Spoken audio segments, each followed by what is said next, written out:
इनका मैं खातेगांव से लौट रहा हूँ दीपक जोशी की मीटिंग से और अब इछावर जा रहा हूँ। तो बोले इछावर में क्या आना कि शैलेंद्र पटेल मेरा अपना है,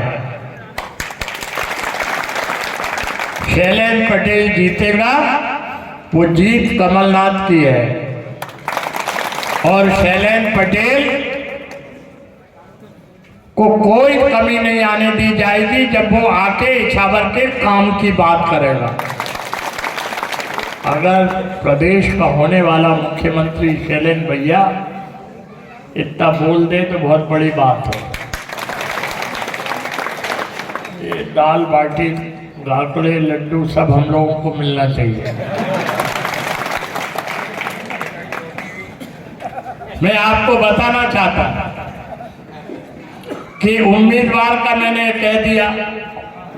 अब पार्टी एक तरफ कांग्रेस पार्टी है जो कहती है उसे पूरा करती है और दूसरी तरफ भारतीय जनता पार्टी है जिसे लोगों ने 18 साल से देखा है 15 महीना छोड़ के, जो कहती है घोषणा करती है उसे भूल जाती है। 22,000 घोषणाएं अपने पड़ोसी शिवराज सिंह ने कर दी, भूल गए, भूलने की बीमारी, पूरा ही नहीं करता। एक बार उनसे किसी ने पूछा कि भैया जहां जाते हो आप घोषणा करते हो। बोले करने में जाता क्या है, बोलना ही तो है। उन्होंने कहा आप हर जगह नारियल फोड़ देते हो। बोले फोड़ने में अपना जाता क्या है, जेब में तो रख के ले जाता। उनका फिर आप पूरा नहीं करते हो क्या होता है। बोले फिर थोड़ी अपन एक्टिंग कर लेते। कमलनाथ जो कहते हैं पूरा करते हैं। कमलनाथ ने कहा कि किसानों का कर्जा माफ होगा। मैं गवाह हूं। शपथ लेने के बाद वो मंत्रालय गए तो पहला अगर दस्तखत किसी ऑर्डर पे करा तो वो किसानों की कर्ज माफी हुआ। अब भाजपा के लोग कह रहे हैं करा ही नहीं। अरे करा ही नहीं तो विधानसभा में भाजपा की सरकार क्यों बोली कि 27 लाख किसानों का कर्जा माफ हो गया। कर्जा माफ की शुरुआत हुई थी, पहले 50,000 फिर 1 लाख फिर और होता तो होने लगा इनके पेट में दर्द तो सरकार दे। लेकिन कमलनाथ है, उन्होंने फिर वचन पत्र में कहा है कि मैं 2 लाख रुपए तक का कर्जा माफ करूंगा, किसानों का ब्याज माफ करूंगा, जो बिजली के बढ़े हुए बिल किसानों को मिल रहे हैं माफ किए जाएंगे, नौजवानों को रोजगार दिया जाएगा और शिक्षा दी जाएगी। 1ली से 12वीं तक की शिक्षा मुफ्त में दी जाएगी, कोई फीस नहीं ली जाएगी। और जो बच्चे प्रतियोगी परीक्षाओं में भाग लेंगे, डिप्टी कलेक्टर, तहसीलदार, पटवारी, उनसे कोई फीस नहीं ली जाएगी।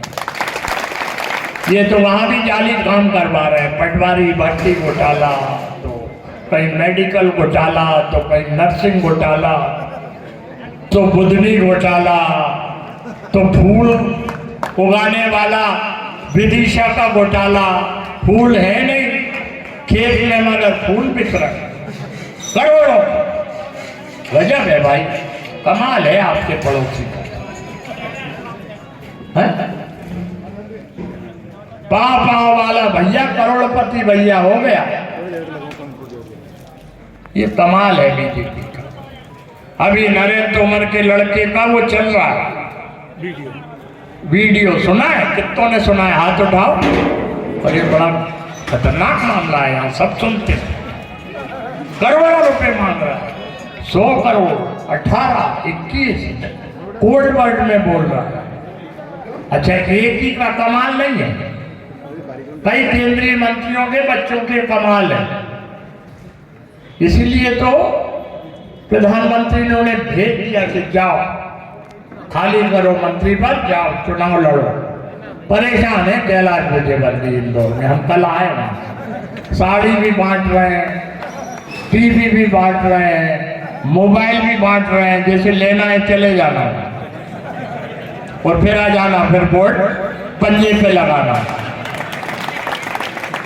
क्यों परेशानी? क्योंकि काम किया नहीं है और काम बताने को नहीं है। आप कह रहे हैं भगवान श्री राम जी का मंदिर बना। अरे भैया, मैं जगतगुरु शंकराचार्य स्वामी स्वरूपानंद जी का दीक्षित शिष्य हूँ। मैं अगर आया हूँ तो टीका जानबूझ के नहीं लगाया हूँ, वो सुबह का लगा, जनेऊ पहने हुए। पक्का पंडित सुरेश पचौरी बोल रहा। 1989 में अयोध्या में श्री राम मंदिर के शिलान्यास की बात थी तो इस देश का प्रधानमंत्री कौन था बताओ? राजीव गांधी था, नरेंद्र मोदी नहीं था। जब राम सेतु का एफिडेविट बदलने की बात आई, स्वामी स्वरूपानंद जी सरस्वती ने बात की सोनिया गांधी जी से, एफिडेविट में परिवर्तन हुआ और तत्कालीन विधि मंत्री हंसराज भारद्वाज ने प्रेस कॉन्फ्रेंस लेके बोला कि राम सेतु अस्तित्व में है। और ये कह रहे हैं इनने तो काल्पनिक बताया। मैं कटिंग लेके आया हूँ 1989 की, और पत्र भी मेरे पास है तत्कालीन प्रधानमंत्री, अभी दिखा सकता। और 2007 का हंसराज भारद्वाज की पेपर कटिंग भी मेरे पास है। हम फर्जी बात नहीं करते, हमने प्रचार नहीं किया। हमने कहा कि अयोध्या में भगवान श्री राम जी का मंदिर बनना चाहिए, लेकिन क्या कहा? दोनों पक्ष तैयार हैं, ये भी। या कोर्ट का फैसला हो, कोर्ट ने फैसला किया तो कांग्रेस ने उस फैसले का स्वागत किया। और नरेंद्र मोदी कह रहे हैं हम बना रहे हैं। बच्चा पड़ोस में पैदा हो रहा है तो कह रहे हैं बधाई। हो क्या रहा? कैसे हो रहा है? क्यों हो रहा है? अरे बताओ, बेरोजगारी क्यों बढ़ रही है? बताओ, महंगाई क्यों बढ़ रही है? अनिल भाई जो कह रहे थे सबके अकाउंट में 15 लाख क्यों नहीं आया? आपने कहा था कि 1 साल में 2 करोड़ लोगों को रोजगार देंगे, क्यों नहीं मिला? मुख्यमंत्री शिवराज ने कहा हर परिवार से 1 व्यक्ति को रोजगार देंगे। छावर में कितनों को दिया? मैं भी किसान को मोड़ा, मेरी खेती हो है, वो भी तो लगन की कर है। ना खाद मिल रहा, ना बीज मिल रहा, ना पानी मिल रहा और ना बिजली मिल रही। और ये कह रहे हैं कि हम खेती को लाभ का धंधा बनाएंगे। खेती किसान कर नहीं पा रहा। कमलनाथ जी ने कहा मैं खाद भी दिलाऊंगा, बीज भी दिलाऊंगा, बिजली भी मुफ्त दिलाऊंगा, 5 हार्स पावर तक की मोटर को बिजली मुफ्त और 10 हार्स पावर तक की मोटर को हाफ रेट। और जो झूठे केस बने वो केस भी उठाए गए। ये तो ट्रैक्टर उठा के ले जा रहे हैं। हमरे गांव से बहुत सारे ले गए, पता नहीं कहाँ गाँव वो ट्रैक्टर, जैत गाँव के कहाँ गाँव, समझ नहीं। ये चुनाव जो है बड़ा महत्वपूर्ण है। एक उम्मीदवार आपके अपने बीच का है, दूसरी